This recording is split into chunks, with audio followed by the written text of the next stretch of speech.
Welcome, everybody, to another episode of Fulfilling Work, Meaningful Life. I'm your host, Anthony Kraker, and I am excited to welcome my guest today, Regina Huber. Regina, thanks so much for coming on the show today. I am super delighted to be here with you, Anthony. And yeah, let's do this. All right. So, Regina, what is a recent meaningful experience that you've had? Well, there was something actually yesterday that I would like to mention. And thanks for this wonderful question. I really love it. It so happens that yesterday I was invited to participate in the animation of an event. It was not a big event. It was like, it was I'm currently in France traveling, and I was invited to go on a stage. It wasn't even a real stage. It was just like on one of those, plus those squares here in the city of Lyon.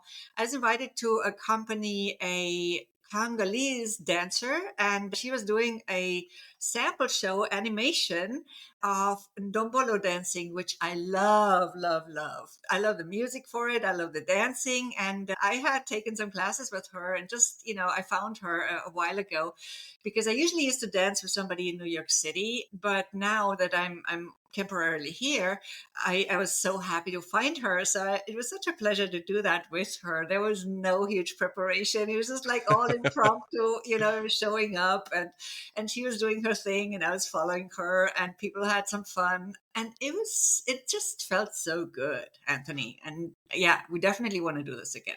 That sounds like a fun experience. That's really Yes. cool. I'm glad you shared that with us. Well, that's great. Well, I'm excited to talk to you today about your book. You've got a book that you wrote recently, "Living My Freaking Amazing Life," which I love the title.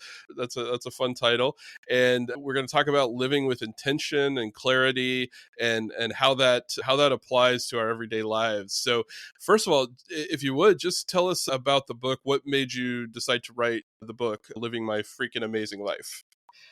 Yeah, the book idea was born a long time ago because people always were saying to me, "Hey, Regina, you've lived so many adventures. You've lived on several different continents and in a number of countries and traveled a lot by yourself and whatnot. And you have so many stories to tell. So when is this book finally coming?" And I was evading the question a little bit because I had actually started writing down some pieces and stories for it, but then it was just sitting on my computer for quite a while because I wasn't quite sure what I should focus on as the main theme for the book. Hmm. Because why would somebody just read my bio? I mean, Yeah, right.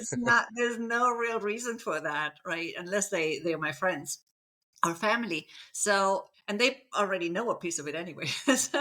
So I wanted to give it a meaning. You talk a lot about meaningful and Hmm. fulfilling, right, Anthony? And that was exactly also what I wanted to offer with this book. So I created a book that helps readers live more boldly, really embrace their unique brilliance, embrace who they are, and live a life on their terms. And really also to do that with intention. Because at the beginning of my life, I didn't always do it all intentionally. My main theme was just do it. But later in life, I wanted to become more intentional about it. And I also gained a little wisdom, of course, of what living really meant, and what was important to me. Yeah. And so it's about creating that life that's perfect for you anywhere in the world. And I also, of course, talk about how we can move through uncertainty, how we can embrace those so called adversities and turn them into opportunities. And at this point, I actually don't think anything is an adversity anymore. It's just a situation. So that's how I currently want to face my daily challenges or so-called challenges, right? And I think the book is also a way of learning how to do that, and to see that other people have gone through those situations and started from scratch again, and that's absolutely possible for anyone. Yeah, that's a wonderful perspective to have. Let's talk about intention for a minute. What it means to live intentionally. I think most of my listeners are probably kind of at the middle stage of their lives, and they're busy. They've got careers, they've got families, right? And they're maybe some of them are just kind of going through the motions of life, and they're wanting something more.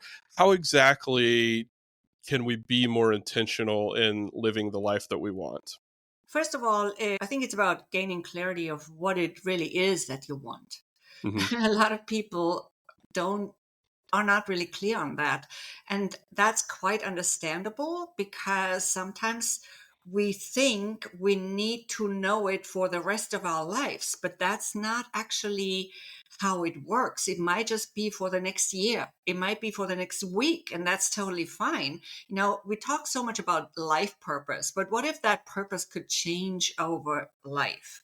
Hmm. And what if you were allowed to change your mind and to just move along with different types of purposes, with different types of meanings, and different types of work?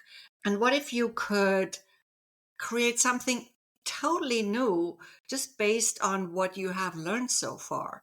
And I think sometimes people don't give themselves permission to think in that way, so they think, well, if I make a decision today, it has to be forever. Like if I change jobs, it has to be this job now, and I'm not allowed to take another turn if it's maybe not exactly what I thought it would be. Yeah. Yeah. People feel stuck where they're at. Yeah. So if we're talking about thinking through what we want, thinking, kind of envisioning the life that we want to live, what are some practical steps we can take to do that? What do you have any particular, exercises that you recommend somebody do to kind of envision that life that they want, or how do we go about doing that? Yeah, I would say start journaling on what is it that you really desire, and that always has to do with how you want to feel. Hmm. Because why do we want more money, for example? It's about how we we want to feel, because the money can buy us things or buy us a certain lifestyle maybe, and then that we hope that that then generates that feeling inside of us. Of course, we can generate that feeling without having the money, and usually it's actually how it works best to generate those feelings and emotions before we even get to the thing, so to speak, because it's easier to get there. But here's the thing. Yes, so how do you want to feel? I think that's a really important question.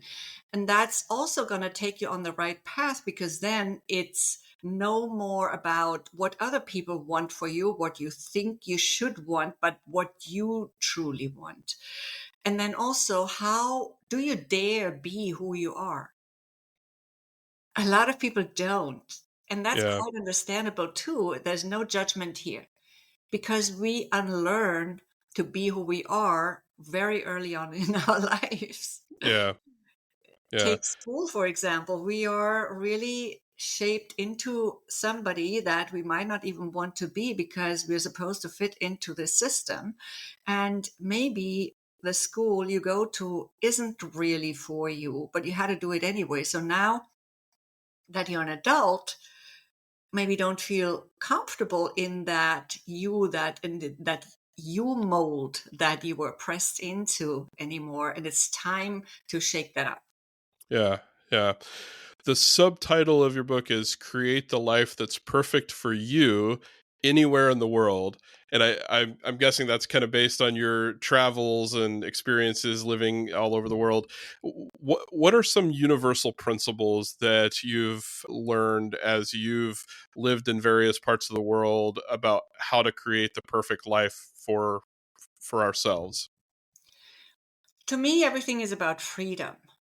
Okay, so I wherever I live, I want to find that freedom. Of course, there are other aspects that I personally am looking for when I move somewhere or travel somewhere.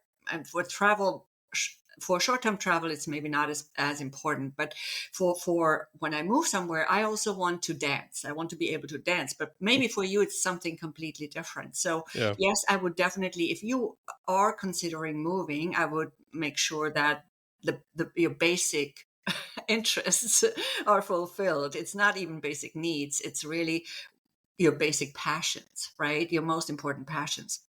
So that's one thing, of course.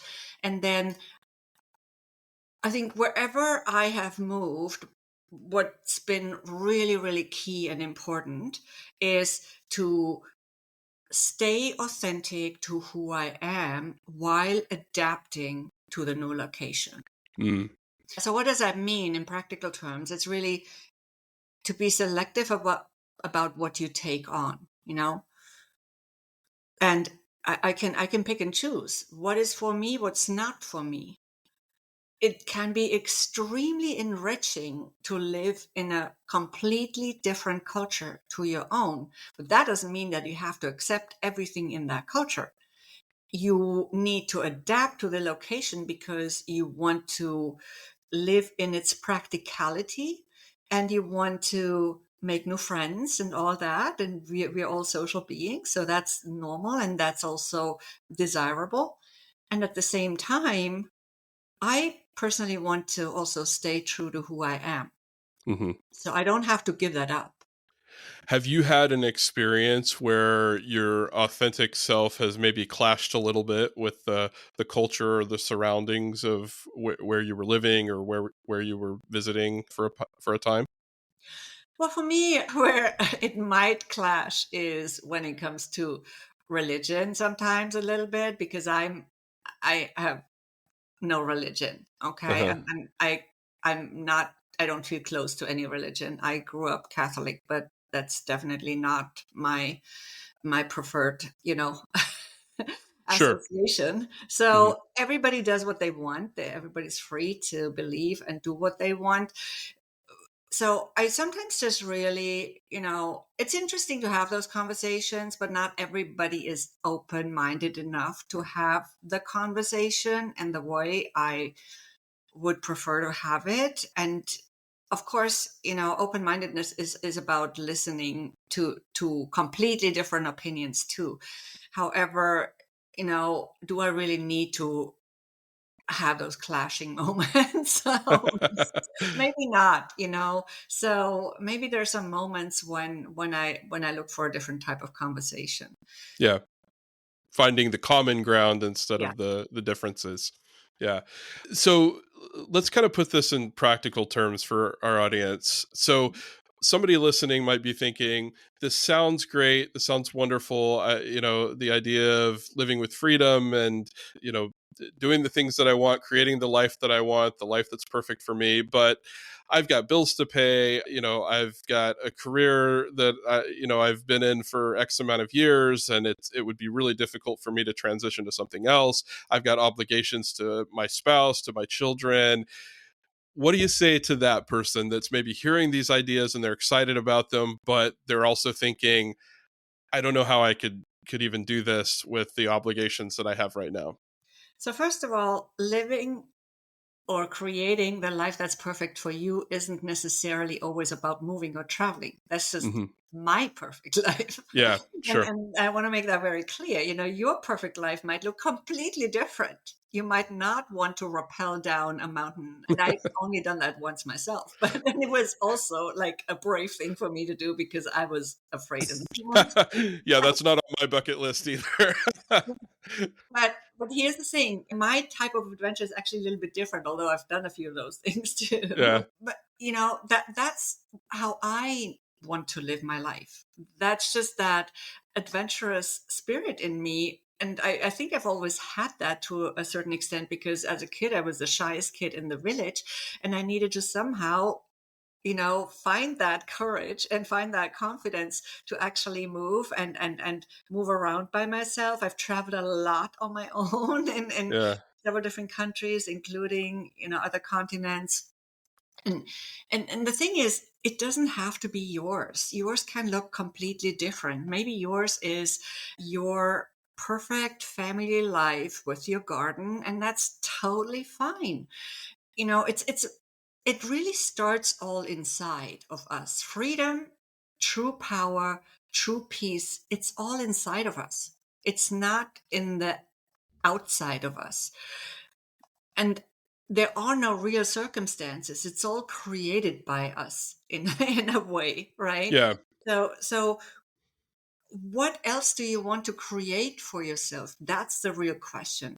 And if it really is travel, I want to also say that while I was paying, for years rent in New York City, where the rent has been very high for many, many Right. decades, I think, it, I was, it was still sometimes less expensive for me to travel than to stay there. Oh, wow. And and how did I do that? Well, when I moved to Rio de Janeiro, where I had a 4-room apartment full of stuff, because I had owned a bed and breakfast before in Argentina, in Buenos Mm. Aires, and I sold a part of all these things, but not everything. And so I had this big apartment full of stuff in Rio de Janeiro, and I left almost everything there.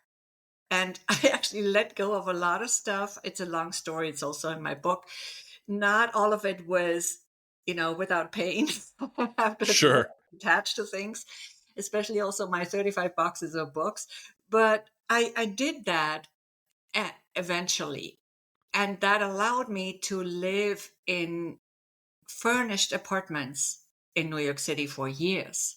Hmm.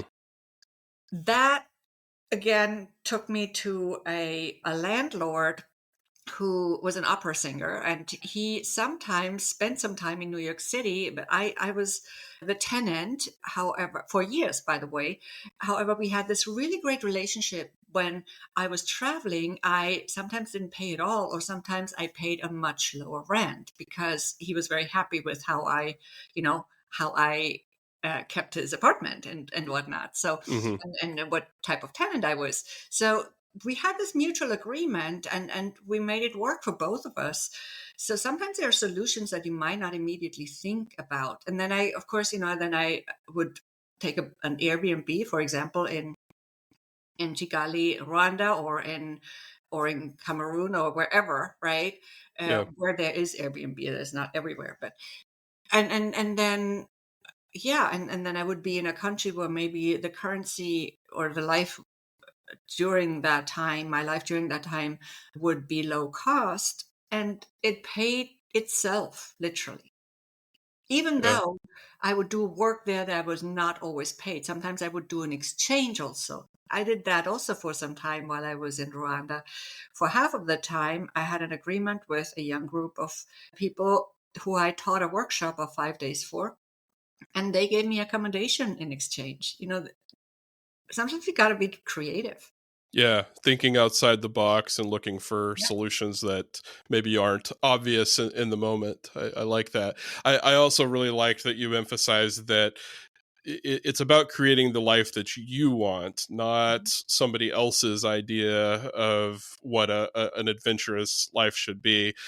It makes me think of I don't know if you've read the Lord of the Rings books by J.R.R. Tolkien, but I not to nerd out a little too much, but I love the character of the Hobbit. He goes on the hero's journey, right? Frodo and his friends, but they're more comfortable in the Shire. That's where they're the most meaningful part of their life is living in the Shire. And so I like this idea of it's okay to be a hobbit. It's okay to live in the Shire if that's who you are and the life that you want to live, that's perfectly fine. You should embrace it. So Right.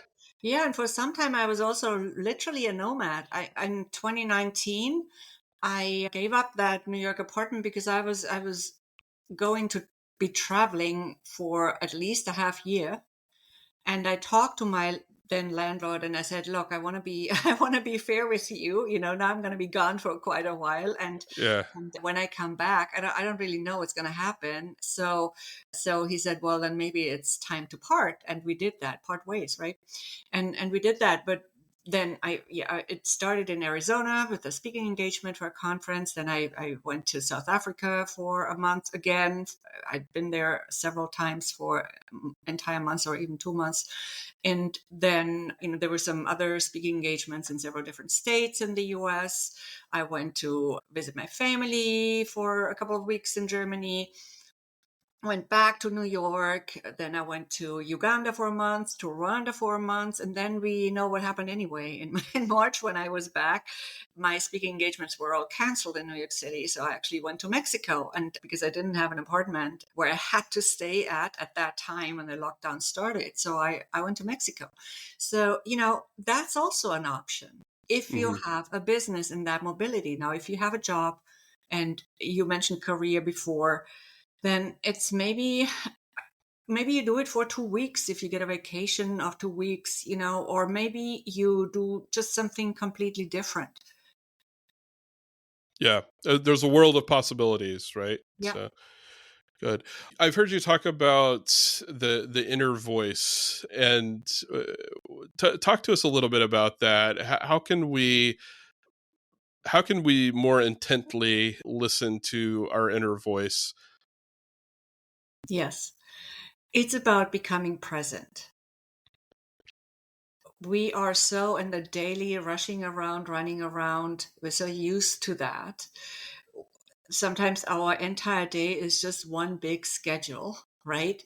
Of Hmm. whether that's all work or not doesn't really matter because we just run from one thing to the next, and it's it's as if we are falling forward in our lives sometimes, Yeah. but without really being intentional, as you said before, also. So it's really about that becoming present, becoming still, and recalibrating and listening to that inner voice. And what is it saying? Is it just chatting away, or does it have the meaning you want it to have?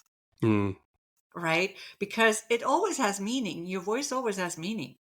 But is it the meaning you would like it to have? Just like any word has a meaning.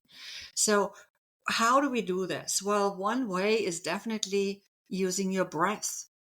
You know, one breathing method that I currently love, and it's also part of a methodology that I use for my coaching, which is called level 5, is you breathe in through your nose all the way into your belly, breathe out through your mouth, equal duration inhales, exhales, and you just smooth out your breathing and get present in your body, in wherever you are, in your mind. And that's when it is actually possible to feel your inner power Mm. and your inner freedom and your inner peace. I like that. I like that. Well, Regina, this has been a really interesting conversation. Tell our listeners where they can find out more about you and what you do. Yeah. So I would say I do two different types of coaching, although they are closely connected. I just separated the second one out now because not everyone is or wants to be a leader, and that's totally fine. So I provide leadership coaching, and I also offer freedom coaching. And I think what we've been talking about today is more aligned with freedom The coaching. freedom coaching. Yeah. Although a lot of leaders that I have worked with actually wanted that piece too, because they want to be thriving leaders and not stressed out leaders, right? Yeah. So a lot of times it wasn't just about leadership, about more engaged teams or about their careers, how to move ahead in their careers. It was also about anything else in life. And it's all Yeah. connected anyway. Life is a holistic phenomenon after all. Sure. So I have two different pages, though, two separate pages for those two types of coaching. I also offer leadership trainings, and I work in several different languages: English, German, Spanish, and Portuguese. It's all on my website, transformyourperformance.com. I also have a leadership podcast, which is called Rise to Lead. And all the other links, my books, my YouTube channel, all of that is also on that website. Great. And people can also buy your books on Amazon as well, Yes. or wherever books are sold, right? Yeah, on Amazon, actually only on Amazon for right now. So the book Living My Freaking Amazing Life is also available in Portuguese, by the way, if somebody prefers to read in Portuguese. And then there's also my other book, Speak Up, Stand Out and Shine, which is different. Awesome. Wonderful. Well, we'll put links to everything in our show notes so our listeners can find you and find your books and learn more about what you do. If you could leave our listeners with only one idea today, what would that be? Well, the one idea that I have probably shared quite a bit is really, really dear to my heart is no one can empower you but yourself. Your power is already inside of you.